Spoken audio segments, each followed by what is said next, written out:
Guys আগামীকালকে একটা rank match খেলতেছিলাম আর এখানে আমি 16 বছর স্কোয়াডে ম্যাচ স্টার্ট দিছিলাম। আর গাইস এখানে লাস্টে দেখতে পাচ্ছেন এলাই 5 জন মানে অপোনেন্টে কিন্তু ফুল একটা স্কোয়াড রয়েছে আমার সামনে। তো এখানে কিন্তু রাইস্টারের মতো 1 ভার্সেস 4 করতে গেলাম। ভাই দেখেন গাইস হেডও লাগতেছে না এই সময়।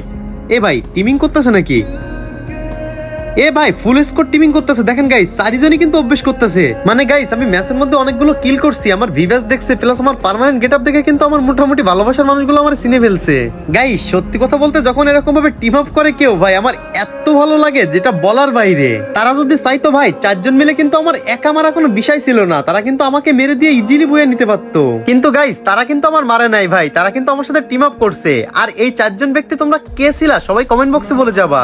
আমি দেখতে চাই আমার এতগুলো ভালোবাসার মানুষের মধ্যে এই 4 জন কে কে ছিল। আর গাইস তারা কিন্তু চাইলে আমাকে মারতে পারতো, কিন্তু আমাকে না মেরে দেখেন সবাই এক এক করে জোনে যাচ্ছে। ভাই এইটাই ভাই ভালোবাসা। ভাই এই ভালোবাসার জন্য হইলেও তোমরা কমেন্ট বক্সে তোমাদের ইউআইডি দিয়ে যাবা। সত্যি তুমি যদি এই 4 জনের মধ্যে একজন হয়ে থাকো তাহলে অবশ্যই আমি তোমাকে অ্যাড দিব।